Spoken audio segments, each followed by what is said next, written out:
All right, everybody, welcome again, and hopefully this time it will work. We are here for happy hour with Ginger Schmidt of Kiss My Gas Industries, and hopefully now it's letting me push. Yay for technical difficulties. Everybody, thank you guys so much for coming back in and joining. And Ginger should be here. Yay! I don't know what was going on, but hi, how are you? Good, how are you? Good. Are you at work? I'm in my office at my shop. Nice. I brought wine, but I forgot a glass, so Hey, that works. We do what we got to do. I've done that many a time before. Well, cheers. cheers. Thank you for putting up with the craziness. And I apologize to everybody out there listening to me ramble mindlessly while waiting to figure out our technical difficulties, but here we go. Now we can dive in. So as I said earlier, and some of you may or may not have heard, Ginger is a welder. She is a custom painter. She does body work, and she's a business owner. And I think that's kind of the thing that we want to talk a bit about. Mostly she owns a shop called Kiss My Gas and specializes in restoring vintage motorcycles. So I'm really excited to have you on here. Ginger and I have not actually met in real life yet. We know several people in common, but I'm really jazzed to have you here, and I'm excited to meet you in real life. We've got a cool little project coming up that we can't tell you about just quite yet, but soon. You'll have to stay tuned. But first, Ginger, welcome. Thank you. Thank you for joining. So tell everybody, I want to go back in time a little bit and tell us all, like, how did you get your start in this industry and doing vintage motorcycles? Well, I actually started out doing like construction and welding, Okay. structural welding.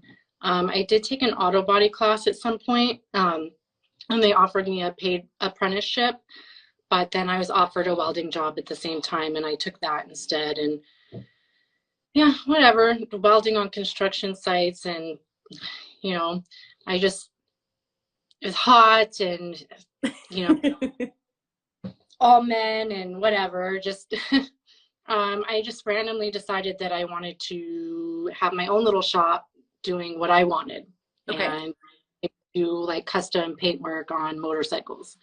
So I got a job So at from structural welding and commercial industrial stuff to I'm going to do custom motorcycles. Just all yeah, right. just I don't know, just randomly decided that's what I Okay. wanted. Had you Um, done paint work before? Was that a new yeah, thing?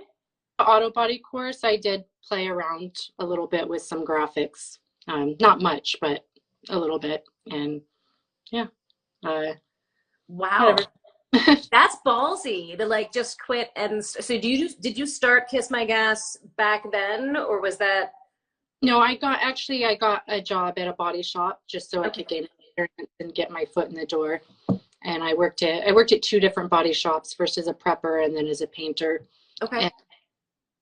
And, and I painted a few tanks for my cousin who restores old vintage like Honda motorcycles. Okay. He lives in Montana, but he would send them to me and I'd paint those and kind of use those as advertisement for side work and Yeah. do motorcycles on the side. And then eventually got sick of my boss and quit and started my own Kiss My Gas.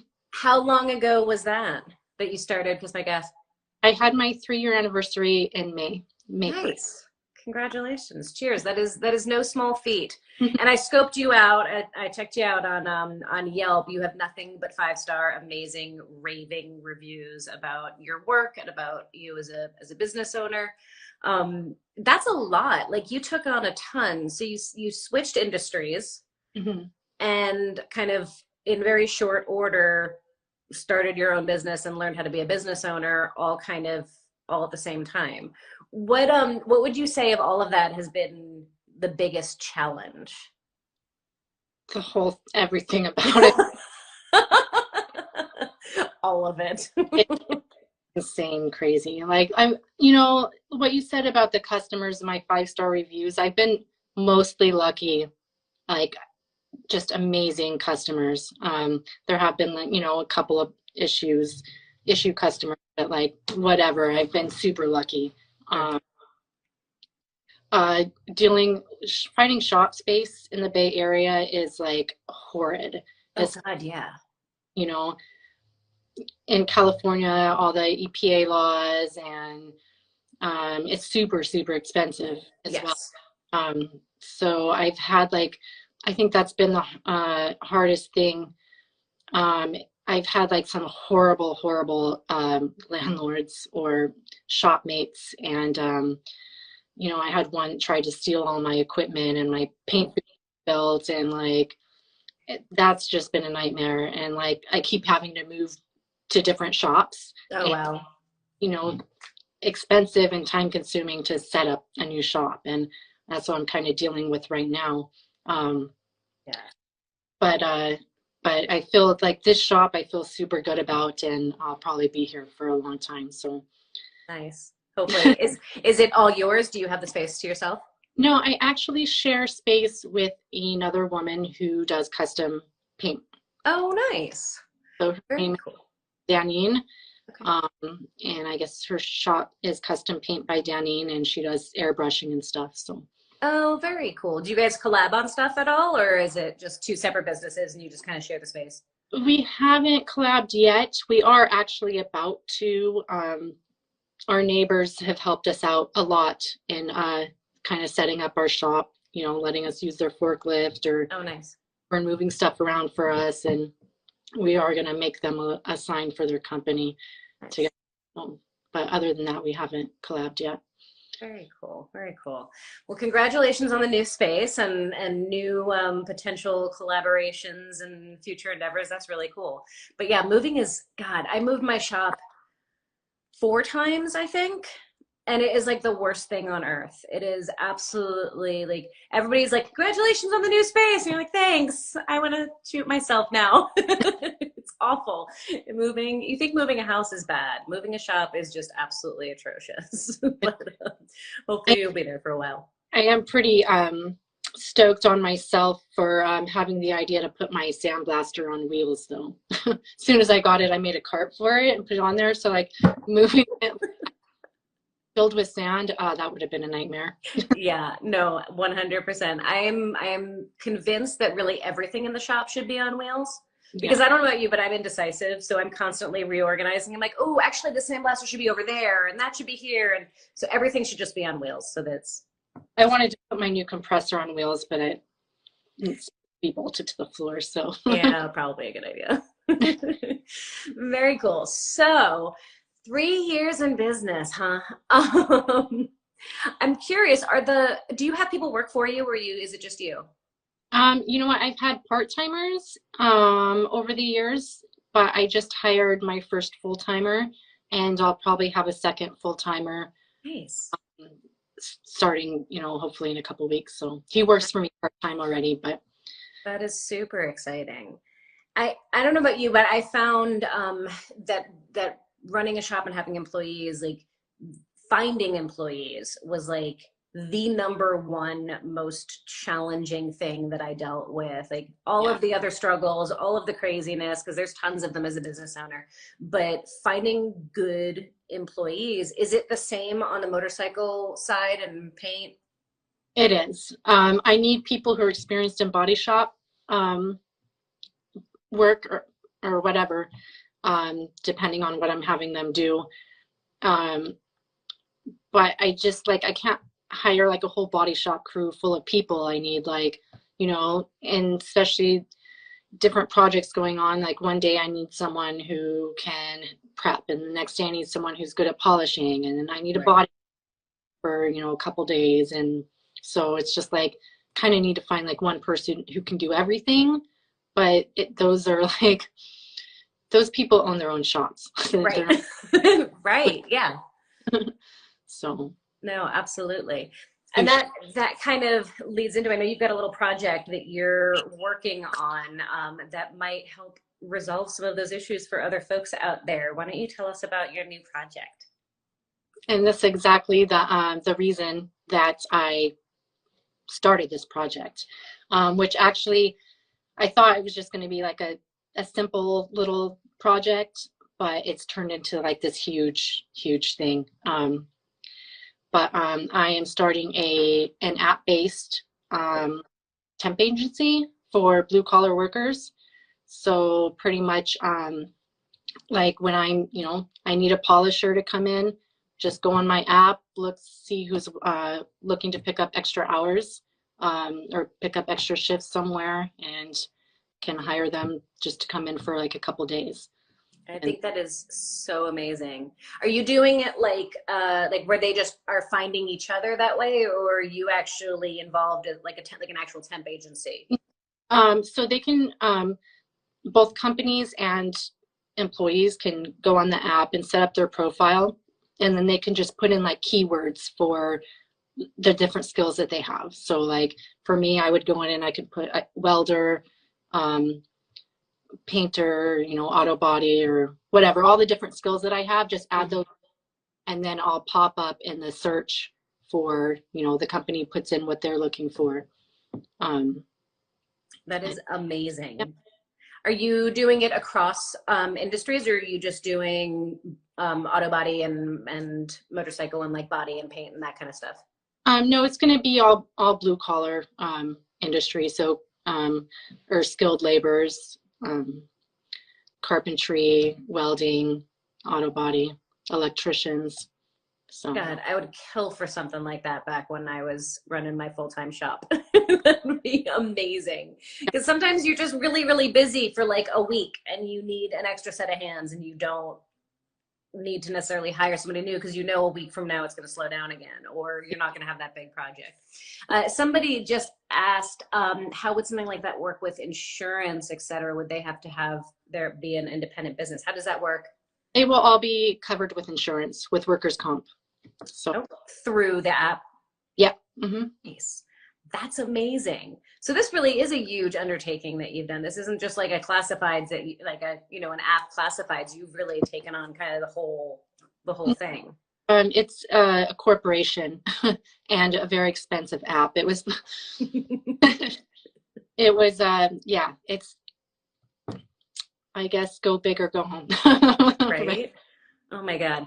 I'm seriously impressed, because 3 years, for anybody who isn't a business owner, being only 3 years into a business is no small feat. Like, you're still constantly learning and pushing and growing and figuring it out. Like, my first 3 years of being in business, I had no idea what I was doing. I was still figuring it out as I went along. So to take on like adding a whole nother business onto that, and a whole arena, right, of stuff that you don't necessarily, like, you're not an app builder, I assume.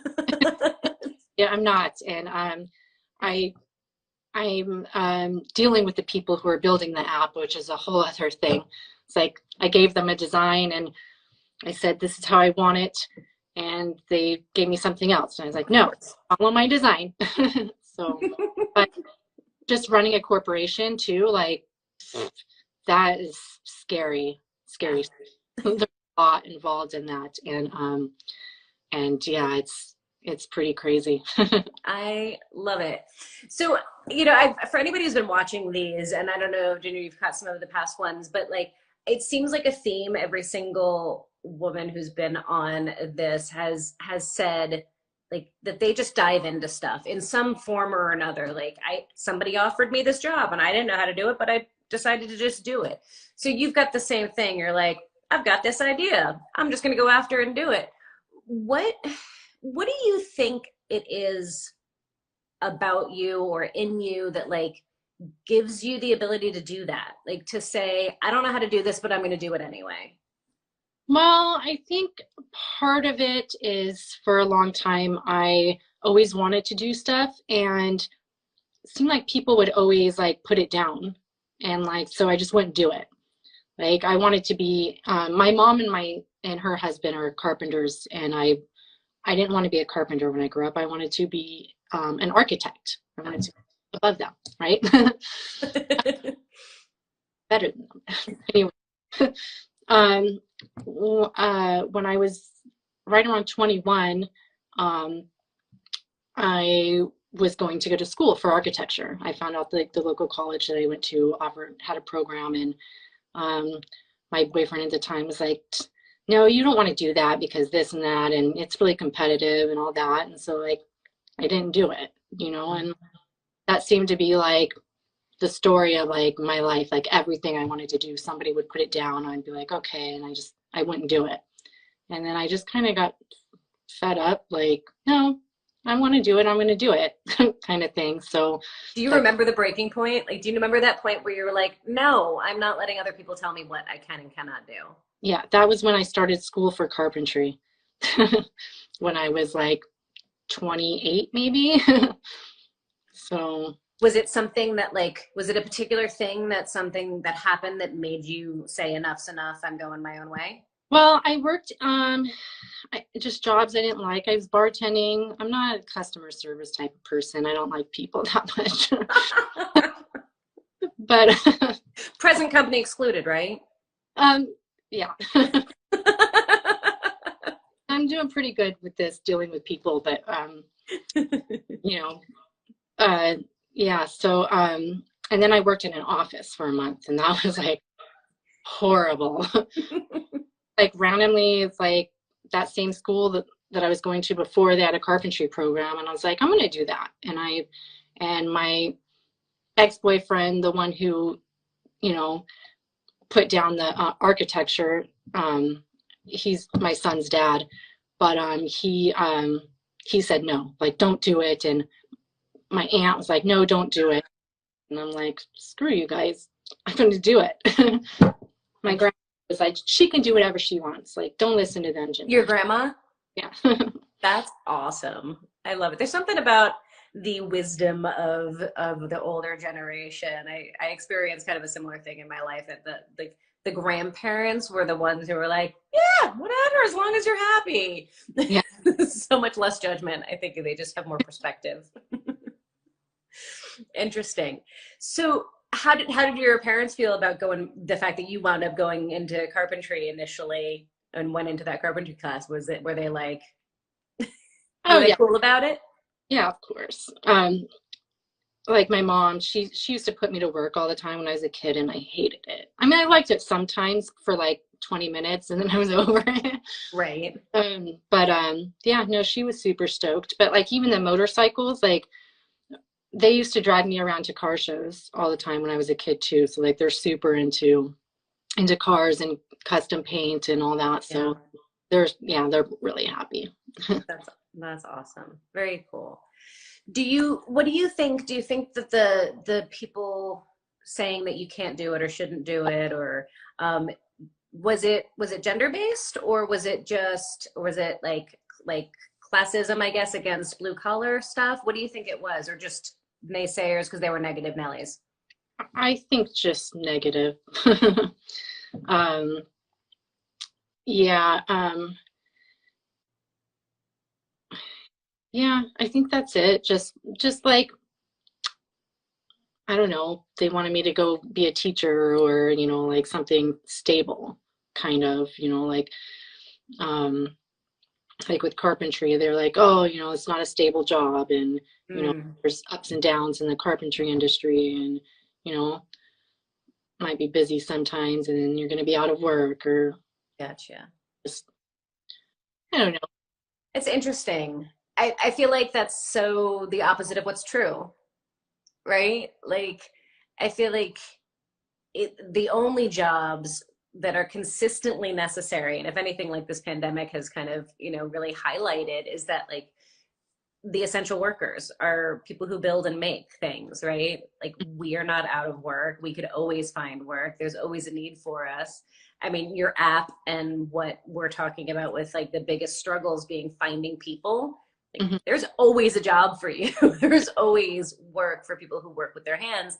And yet there's this misconception, right? That like that if you go into this work, it's not consistent, you're not going to be able to make a good living for yourself. And I feel like it's totally the opposite. Like I don't know where that got switched in the world's perception of things.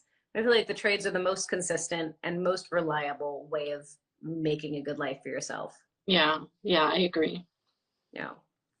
Interesting. So let's switch gears. Let's talk about your motorcycle business and what you've got going on there. Like, what kind of builds do you do? What do you find, like, what do you like the most of what you do?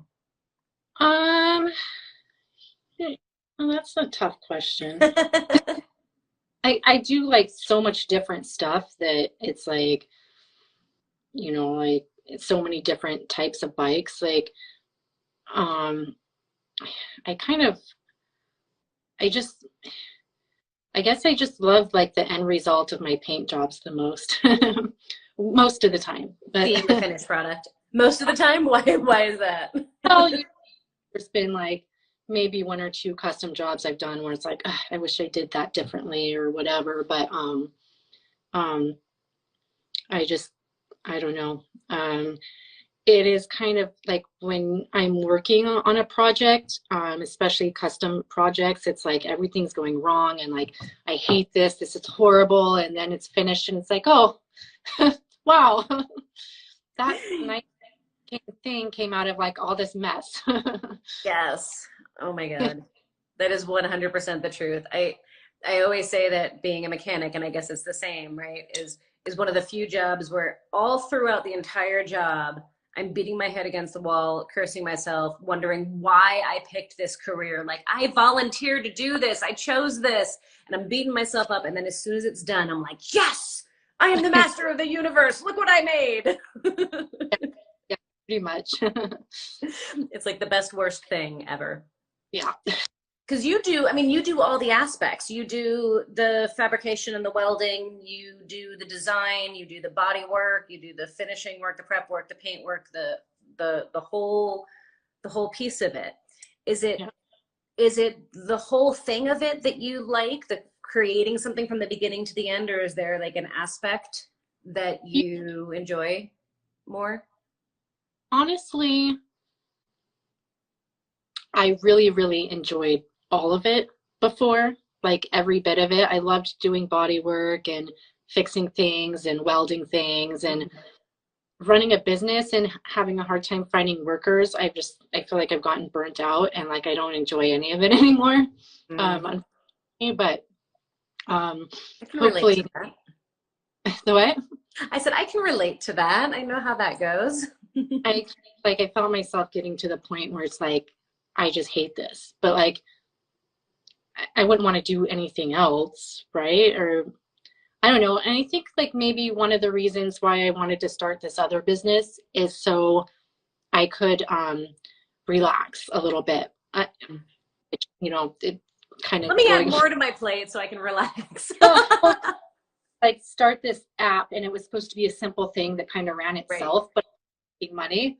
And then so like I wouldn't have to work so hard doing this, pick and choose which jobs I wanted to take, and like not be rushing to get all this stuff done so I could pay my like outrageous rent Right. uh, costs and bills and stuff like that. So but then I ended up doing like this big corporation thing that's um, kind of, you know, not what I Yeah.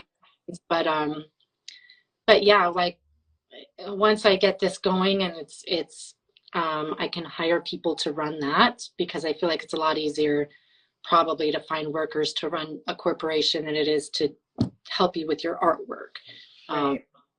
so yeah, and like I said, I just hired a full-time worker and we'll have another one coming in too. So hopefully that'll like Yeah. ease up on me a little bit. So Yeah.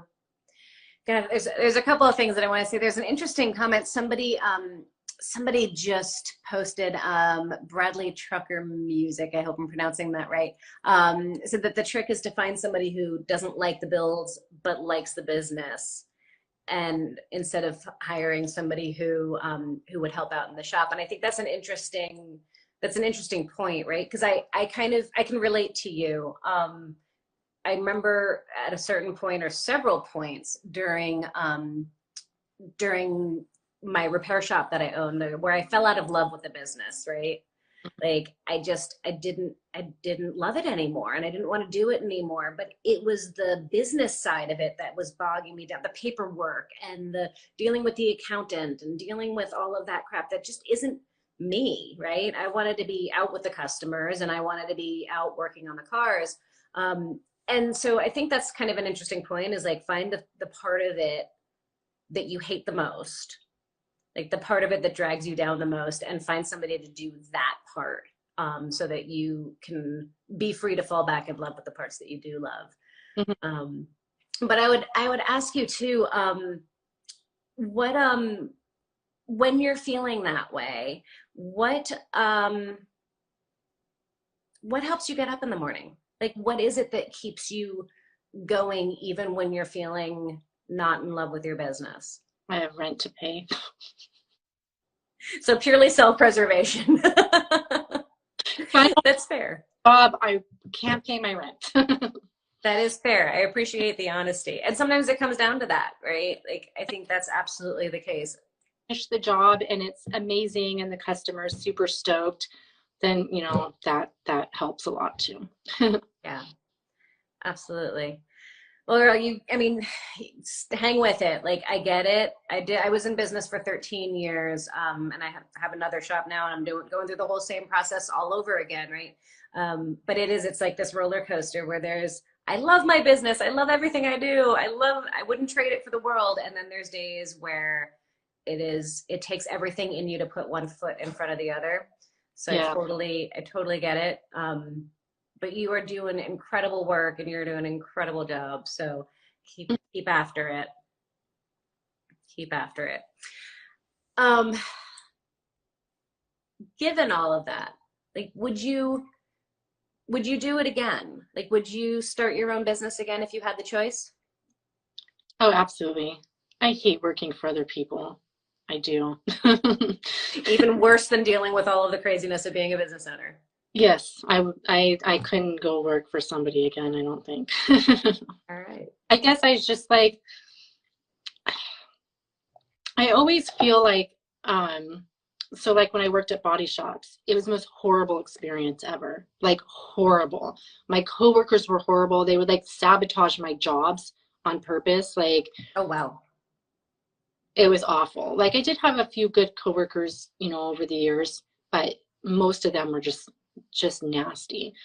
And I felt like it was I always like try and see the good and bad, like, it needs to be this way because otherwise I'm going to get too comfortable and I'm not going to finish what I set out to do, which Okay. is my own shop. So I was just kind of like, that was my pep talk. Like things need to be awful so that I push myself for better things. Oh, that's awesome. I like that.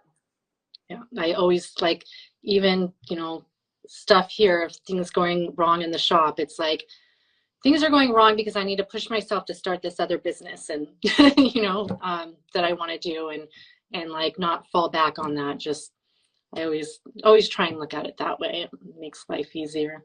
I like that. That's like just shifting your perception of things. Like, okay, there's a reason for this and there's a purpose, and whether or not you believe in, it being an intentional reason by any force out there, but that still it serves a purpose, and you can look at it as, all right, this is what is going to kick my butt into, or kick my gas, no pun intended, but into gear to get it done, to make it happen, to strive for more. I like that. Yeah. The little games we play with ourselves to motivate. Yes. If you were starting over again with Kiss My Gas, would you do it differently? I don't think so. I kind of like, maybe I would have built up my credit first before, because like I had really no credit. I didn't have any credit cards, like Oh wow, nothing at the time. So you're a unicorn. no, like I just whatever, like I would have built up my credit first probably so that I could have gotten a business loan, because like I kind of like started it with nothing. Like I kind of collected tools over the couple years, or yeah, I think 2 years that I worked at body shops, 2.5 years, collected tools along the way. And that's all I had when I started was just like super limited stuff and uh, no money saved up really. So um, $200 in my bank account when I started my business. I'm with you, sister. I was lucky that actually my son's dad, the one who like discouraged me being an architect and discouraged me um, doing carpentry, he paid my rent for a year while I Oh, started. wow. So that was super awesome of That's him. a huge gift. That's awesome. Well, at least he came around and supported you when it mattered. Yeah, yeah, I know. I was. That's very cool. Um, does Ginger hope KMG will be a family business? Ah, that's a good question. My son is. I've had him come help at the shop a few times, and I don't think it's really his thing. Maybe someday it will be. He's, like the digital age. He does computer coding, and he wants to Ooh, make and stuff like that, which is cool. He's taking an engineering program at nice. high school. So, That's um, awesome. yeah, I don't. Your son is in high school? Yes. You don't look like nearly old enough to have a son in high school. That is insane. You look barely out of high school. All right. That's an interesting question, right? I hear it both ways, right? I think, and I don't know so much about this generation now, like our age group, but I know like my parents' generation, that like folks who were mechanics or construction workers or welders, like they didn't want their kids doing it, like did not want their kids in the industry. And now I hear it kind of the opposite. I hear that they're like, I would love for my kid to get into this. So I feel like the tide has shifted a little bit and how that perception has changed. I don't know that I would want him to be a body shop owner or whatever, but or I don't know. I guess based off of my experience doing this, it's like it's too expensive to live to be able to, you know, uh, to have a good life here in California doing custom paint, you know. It's so like I don't know if I really want him to go that route, but it would be nice if he did it as a hobby, you know. Yeah. That's And that's what you get for living in the Bay Area. yeah, I know I'm kidding. it's ridiculous. Arizona's way cheaper. You should just come out here. But you got to deal with like the death heat, so it's. I grew up in the desert actually in Southern California, so Oh, did you? Okay. Well, but what wound up bringing you up to the Bay Area? um I don't know. I had friends who moved to San Francisco. I actually moved up to Humboldt with my boyfriend at the time and stayed there for a year and we split up and I came and stayed with my friends in San Francisco and they all moved back down to Southern California and I was like, I'm gonna move to Oakland. Like they were like friends with my ex and it was like he would always show up and it's just drama and I just needed to get away. So just moved to Oakland. I liked it. It's a cute little town, I guess. I have a ton of friends actually in Oakland, so I'm gonna have to come and visit you next time we're allowed to roam about the country again. It's definitely to check it out. But yeah, it is expensive there, and I hear because I hear a lot of times people who are going into body work, going into paint work, like they want to do the custom side of things, like, and that is the challenge that I hear often, that there's no money in the custom side, that people feel like they wind up going into doing kind of more production, general collision stuff to pay the bills, and then doing the custom stuff as a work of passion. Do you feel like you've defied the odds there with that? Are you able to support yourself, or do you feel like you need to do other stuff to supplement? You know, I it's kind of been up and down. And like I am still fairly new, so like it has been a struggle, but it is getting better. Like I'm busier right now than I've ever been. Like it's crazy busy. So that's good because now like it's worth hiring, you know, full timers and um but I guess yeah, as my name gets out there more, I think the issue with the custom work is it takes so long to finish a project, especially if you're super picky like me. Like I can't just like bust out jobs like left and right. It's like I put an insane amount of time. Like I'll spend 3 hours masking flames or taping off flames because they have to be perfect. Right. Like I'll tape them and untape them and like no, and I'll move this and I'll move that and like I think that's just like hour for hour or whatever. The amount of time you put into it and like the amount you can charge, like it, production work definitely is like, you know, you can just pump stuff out and Right. so I think that's maybe the reason why there's no money in custom work is just the amount of time you put into it. Yeah. Yeah, it's tough. And I think there's a total misconception. Like, I'm sure you get this all the time where people think, like, oh, I want this custom bike job. And so that's only going to cost, you know, what, a couple $100, couple $1,000, right? They think it's going to be a totally different ball game than what it really is to restore a vehicle, whether you're talking motorcycle or car. Restoring something from the ground up is a huge deal. And there's way more involved than I think most people realize. Yeah, you know, even with bikes, people still like they, you know, call me and I used to take these jobs just because I was just starting out and like needed the work, but you know, it's like I want a custom paint job on my bike and I only want to pay $500 and it's like sorry, you know, like and I'll tell them like give them a breakdown of how many hours I'm putting into each thing. Even just polishing a job, it takes me all day.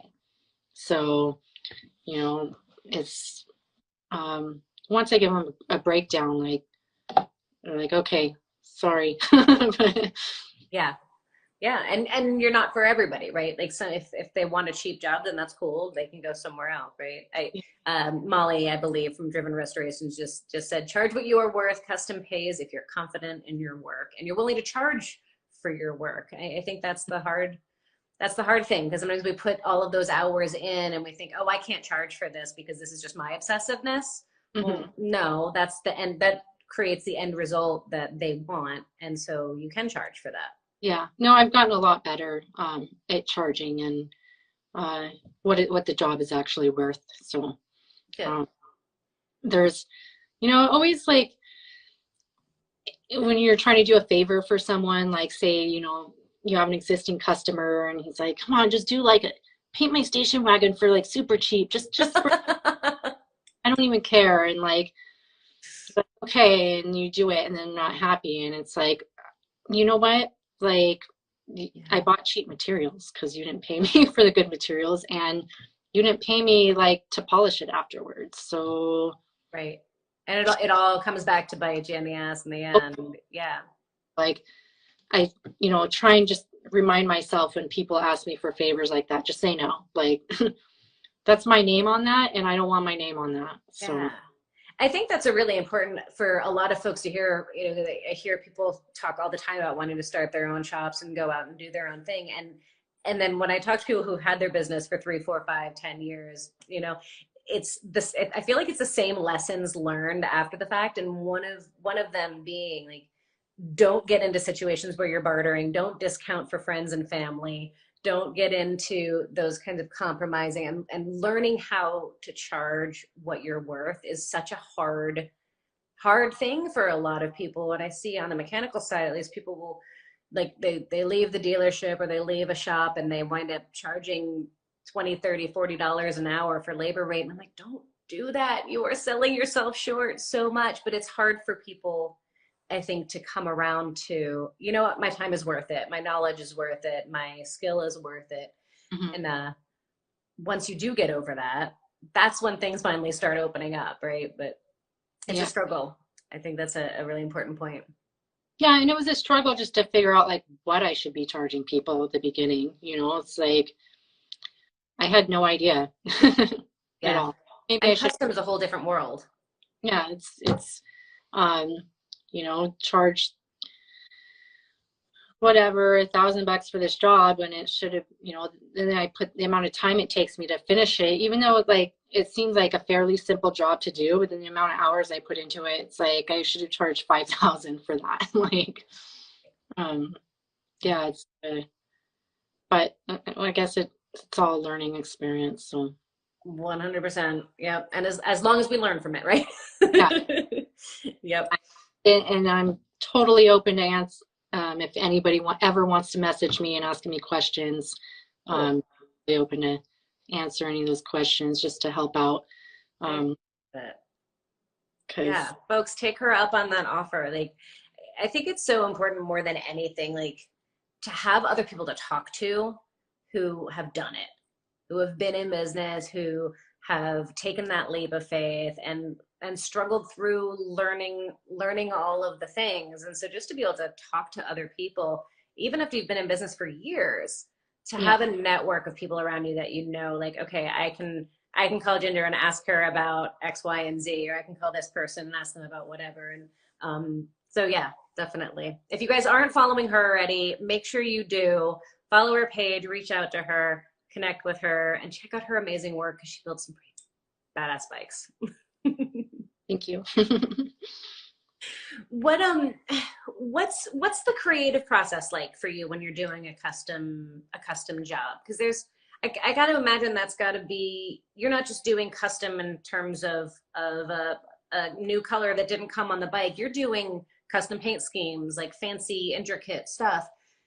You've got your vision as an artist. The customer obviously has their own thing in their head. How do you go through that process to kind of come to a design with them? Pretty much,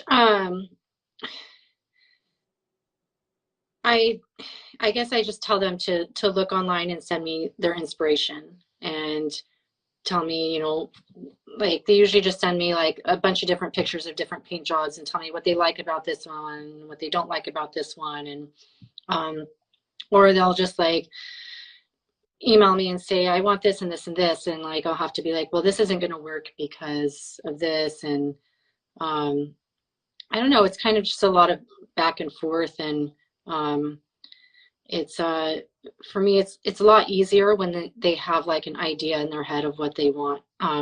When someone says like, I don't know what I want, just do whatever you want. It's like, no, like my brain just shuts down instantly. Like I have no idea.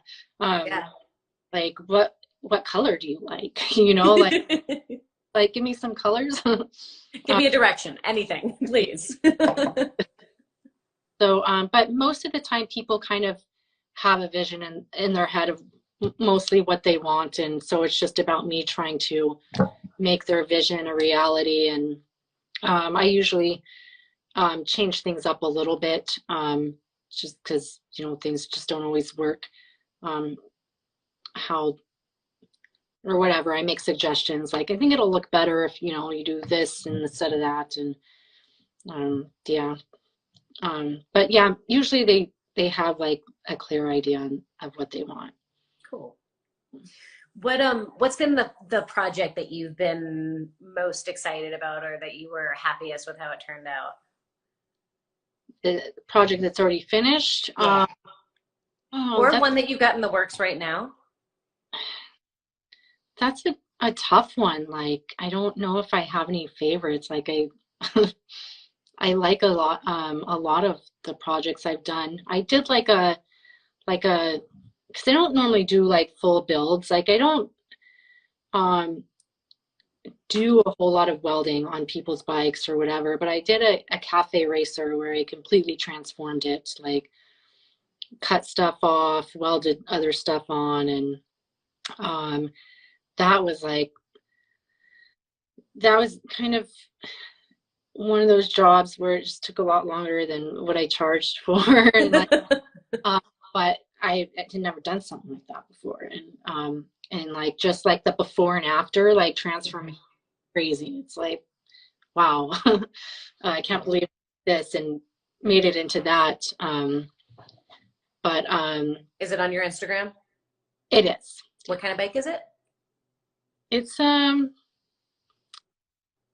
it's a Yamakuzi. A No, Yamakuzi. it was a, what do you call it? It's a hybrid. Okay. So All right. So like we lots of. took parts from other, I can't remember what it started out as, but we took parts from, put it on there, and we had it for it. But That's awesome. it's a little cafe racer. I think it's Okay. with So a like great. full custom, So, full custom. All um, right. but and then I'm working on a big wheel bagger right now, which is my first one of those, and that's that I'll probably, I have it mostly taped off, like the designs and stuff, and start spraying that next week, and I'm pretty excited about that one. Um, Nice. and the truck that I'm doing a 56 F100. Oh, Um, a truck, not a motorcycle? I have a truck. And All right. maybe some leaf design on there. So, Cool. Very yeah. good. And do you ride too? I grew up riding dirt bikes. Like, I don't ride anything right now. Someday I'll buy something. I just, I don't spend the money on fun things right now. It all goes into the business. So, I uh, can totally understand that. but hopefully that'll change soon. Were you a motorcycle rider at any point? No, just dirt bikes. Like I grew up in the desert, so So what drew you to being a motorcycle builder? I love it. I don't wanted to paint them. As a work of art. I love it. That is very cool. I kind of wanted to do tattoos, and then I was like, I don't really like touching people, so I'll just She doesn't like people. She doesn't like touching people. Motorcycles are perfect. exactly. You don't have body odor, and We're keeping it real here, guys. Keeping it real. That's awesome. Oh my goodness.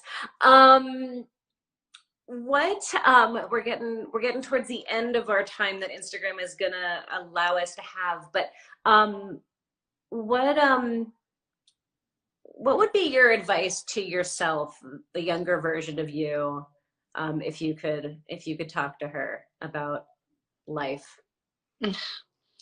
mostly just like what we talked about earlier. Like if you want to do something, like just do it. Like it's always everything, new is going to be scary and it's not going to be easy, but um like if you just keep doing dead end things where you're never going to be happy, it's like just put in the work now, and you know don't let people tell you you can't do something. So uh yeah, I guess that's the advice. I feel like I wasted a lot of years just doing things that I didn't want to be doing because I listened to other people. So, Yeah. Amen to that. Cheers. uh, Oh, there we go. Topping off the mixer cup. I love it.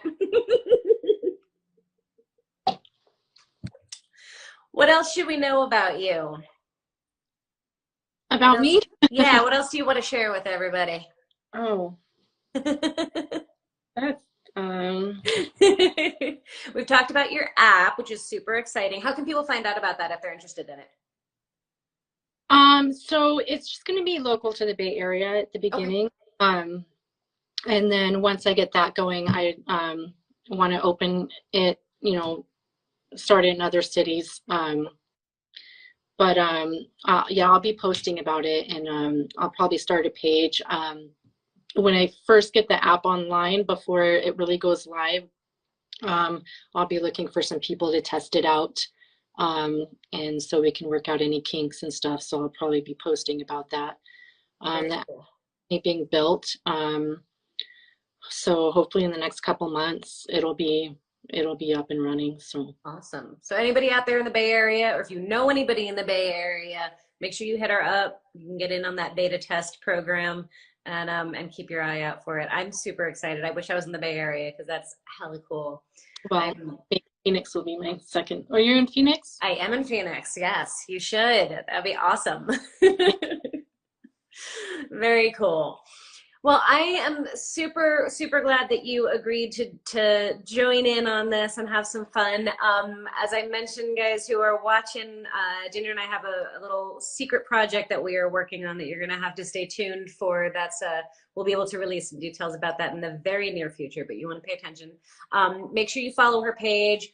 Check out the incredible work that she does. Get in touch with her if you're interested in starting your own business, doing motorcycle work, doing custom paint work, any of the above. Reach out to her. And yeah, I'm really grateful that you joined us. Tons of words of wisdom from you. And I'm really looking forward to working with you more in the future. And I thank everybody out there for joining so much. Really appreciate you all hanging out with us for the evening. And stay safe. Stay safe out there. Things are crazy in the world right now. So make sure you're taking care of yourself and taking care of those around you. So, Ginger, thank you. Cheers to you, and we'll talk soon. And bye, everybody. Have a fantastic rest of your evening. Bye.